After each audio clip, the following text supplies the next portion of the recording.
જય શ્રી કૃષ્ણ મિત્રો, ચાલો આજે આપણે પનીર તવા પુલાવ બનાવીશું. એની માટે મેં પાણીને સ્ટીમ કરી લીધું છે. એમાં આપણે બાસમતી 3 થી અડધા કલાક માટે પલાળી અને 3-4 વખત ધોઈ અને લઈ લીધા છે. હવે આપણે એને બાફી લઈશું. તમાલપત્ર, લવિંગ અને તજ ઉમેરીશું. 1 ચમચી મીઠું ઉમેરીશું. હવે આપણે આ ચોખાને બાફી લઈશું. આપણે રાઈસને 80% જેટલા જ બાફવાના છે. તો આપણા રાઈસ બફાઈ ગયા છે. હવે આપણે એને બહાર લઈ લઈશું.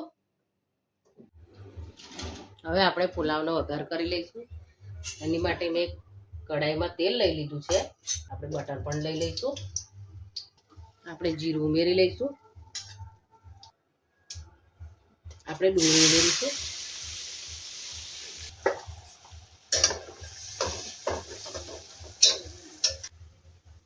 ટામેટા ઉમેરી લઈશું.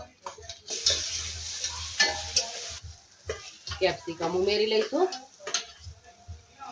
ગાજર ઉમેરી લઈશું. વટાણા ઉમેરીશું. આદુ મરચા લસણની પેસ્ટ ઉમેરીશું.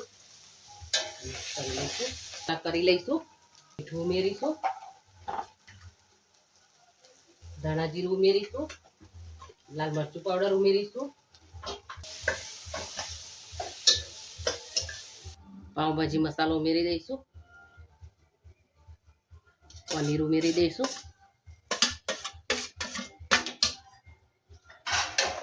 કરી લઈશું બરાબર.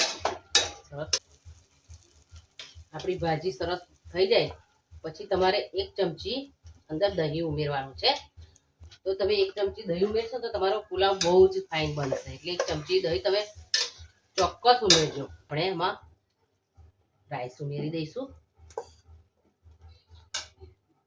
પુલાવને 5 મિનિટ ઢાંકી અને થવા દઈશું. તો આપણો પુલાવ થઈ ગયો છે.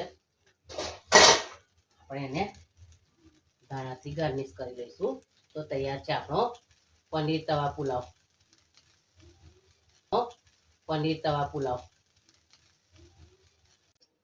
આપણે એમાં લીંબુનો રસ પણ નિતારી લઈશું લાસ્ટમાં. લીંબુનો રસ નાખ્યા પછી બરાબર આપણે સરસ મિક્સ કરી લઈશું. તૈયાર છે આપણો પનીર તવા પુલાવ. અને તમે એક વખત ચોક્કસ બનાવજો અને એની મજા માણજો અને કોમેન્ટમાં લખીને જણાવજો કે મારો બનાવેલો પુલાવ તમને કેવો લાગ્યો. મેં પુલાવને રાયતા સાથે સર્વ કર્યો છે. રાયતામાં મેં દહીં, મીઠું, જીરું પાવડર અને ખાંડ ઉમેરી છે. આ રીતે તમે રાયતું પણ તૈયાર કરી શકી અને એની જોડે પુલાવની મજા માણી શકો છો. Thank you.